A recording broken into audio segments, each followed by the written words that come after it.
In today's video, I'm taking Dollar Tree's wood rounds and turning them into the cutest fall decor. So grab your glue gun and let's get crafting.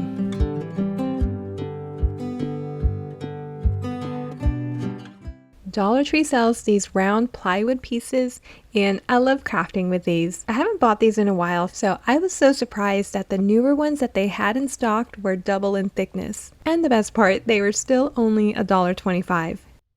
I'm going to be mixing together my own stain using apple barrels, nutmeg brown, and pewter gray, and then thinning it down with some water. And you'll end up with this soft, weathered brown color. Kind of like old wood that's been out in the sun for a while. I like it. And you can apply this however you want. Here I'm just brushing it on and then immediately wiping it down with a cloth. This color is definitely bringing out that pretty wood grain. Okay, so once I finish one side, I just flip it over and do the back too. I'm only doing one coat because that's all it really needs. Now I had this grateful wood word that I wanted to put right in the center of the round. But before I glue it down, I'm going to paint a strip right across the center. I'm just taping off the section I want to paint, about 3 inches in the middle, but you can definitely do more. And this strip of paint will add a nice little pop of contrast. This is such a pretty color. It's olive green from Craftsmart. It's this soft earthy green with a little warmth to it. So I'm just brushing the color on and I'm being extra careful as I go, especially along the tape. And make sure to brush it downward or towards the center to help keep the lines clean and crisp. Underneath the word, I wanted to add some wooden fall leaves, and I had a few on hand and I decided to mix in some of the larger ones from Dollar Tree too. I'm going to give them all a quick coat of white paint to brighten it up. I also paint the word white to match and it's going to look really nice with that green underneath. Okay, so now I'm just carefully removing the tape and I'm so happy with how clean and crisp the edges turned out. It's always so satisfying when the paint doesn't bleed through. Next, I'm gluing down the word and the leaves and I'm playing around with the placement a bit until it looks right. I ended up skipping the larger leaves and just kept the smaller ones. They fit the space better and it looked more balanced. Once I had everything where I want it, I'm just securing it with a bit of hot glue to hold everything in place. I want to place a bow on top, and Dollar Tree has some really pretty fall ribbons this year, and I found this adorable ribbon with the little orange pumpkins on it. It's such a cute pattern, and I'll be making a simple bow. So to start, I'm trimming off some ribbon, about 13 inches or so, really depending on how wide you want your bow to be. I want mine to be a little full, so I'm cutting 2 to that size. Then I decided to trim one more piece a few inches shorter. So now I have 3 strips.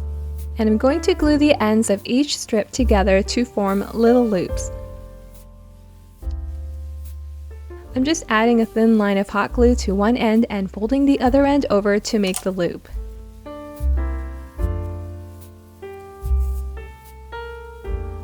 Then I'm stacking the loops with the smaller one on top and the largest at the bottom. To attach them all together, I'm cutting one more strip of ribbon and I'm tying it from front to back, and this is going to make the tail. After that, I'm just shaping it, fluffing up the loops, and then trimming the tail.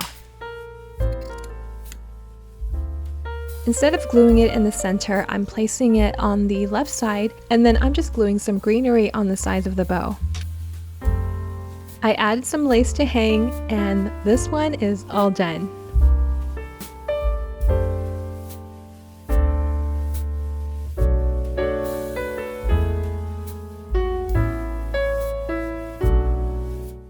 Dollar Tree has these really nice fall theme wood rounds with some pretty lasered cut details on top, and they come in a few different designs, and I'll be using this one with a pumpkin and leaves. It's such a cute base to build on.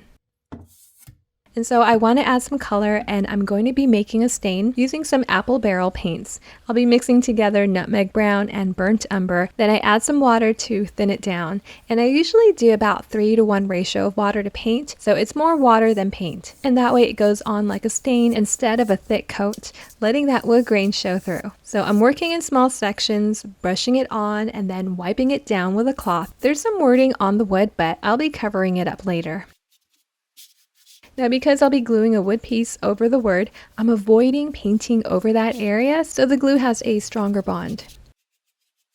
Now I'm also staining over the raised design, just brushing it right across the top. And I'm not too worried if a bit of paint gets inside. I'll be painting over that part later and it'll cover up nicely.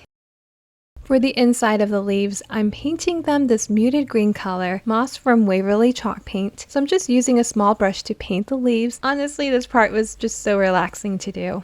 For the pumpkin, I'm painting it this warm orange pumpkin shade, and it just adds such a nice contrast with the wood and the green.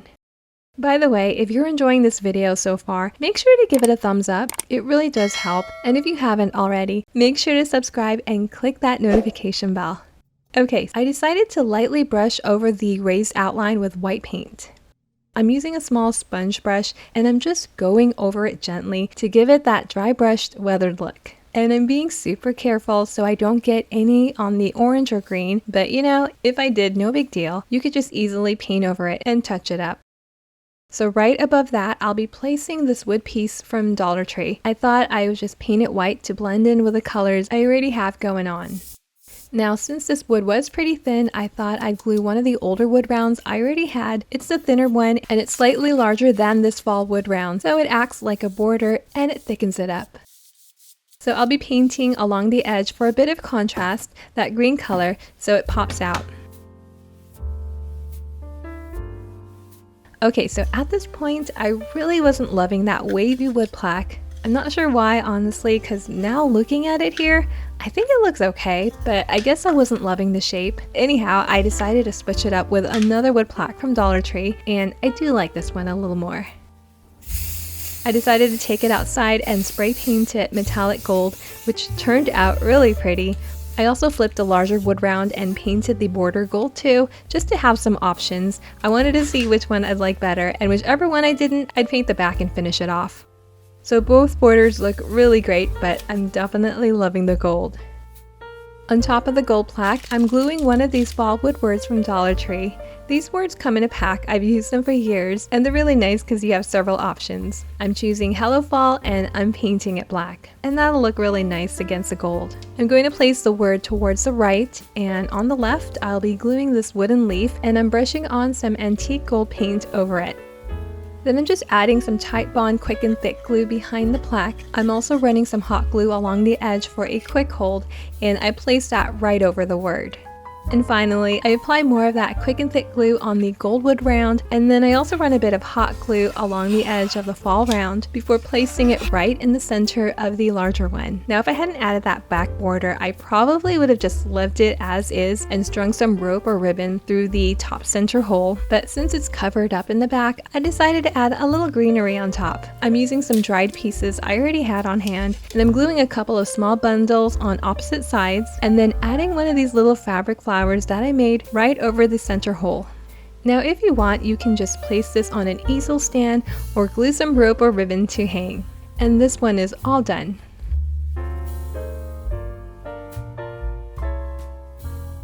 For the final DIY, I'll be making a beautiful tray, and I'm going to be mixing a couple of apple barrel paints to make a stain. Burnt umber and nutmeg brown with a little bit of water. Of course, you can just paint it a solid color or use whatever stain shade you like. It's totally up to you. So I'm just applying it with a cloth, and to help the stain go on smoothly, I did give the whole surface a quick sanding first, and that just helps the paint glide on better and it reduces any blotchiness. After one side, I turn it over and apply it on the back. Okay, just like in the previous DIY, I'm painting a strip across the center to add a little contrast. I'm using this chalk paint from Craft Smart in the shade Khaki, but of course you can use whatever color you like, or you can skip this part and just leave it the way it is. So I'm applying the paint with a round sponge brush, and I'm just trying to be careful with not letting that paint get underneath the tape, and so I'm just brushing it towards the center. And my favorite part, peeling off the tape. So satisfying, especially when those lines come out super clean. I'll be adding a leaf border all around using these little wooden leaves.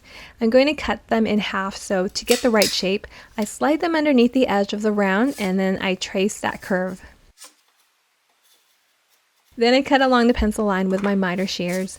And since they don't really cut curves, I use a small sander to round and refine the edge so it fits nicely along the circle. And then go ahead and cut and sand the rest of the leaves before gluing them down. I'm staining them with the same mixture I use on the wood round, but I darkened it just a bit to give a little extra contrast, and it just added a little more of that burnt umber. I thought I'd add some handles that I already had, but before I attach them and the leaves, I wanted to add some height first. I'll be using these Dollar Tree wooden dice, and I'm painting them that same khaki color. Now I'm only using 3, but looking back, I kind of wish I went with 4. I think it would have just looked more balanced with that rectangle in the middle. I just like symmetry, but you know, it still worked out fine. So after painting, I just glue them in place. I thought it'd be cute to add a little fall word on that painted rectangle, so I made a stencil on my Cricut and I cut out the word gather, and I'm placing it towards the right and filling it in with black paint. I stippled it on, and I probably should have swirled it, and I definitely could have done a few more layers because when I pulled the stencil off, some spots weren't as dark.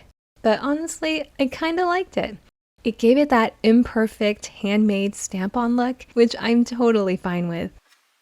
Before gluing everything down, I'm just positioning all the pieces where I want them, starting with the handles. I just want to make sure it covers up the holes, and this just makes it way easier when it's time to glue, so I'm not second guessing placement. I'm spreading the leaves out evenly all the way around, and then gluing them down with wood glue. For the handles, I use E6000, which holds really well for this decorative tray. I did let it dry completely, and then I went over it with a spray sealer. And that's it. This fall tray DIY is all finished.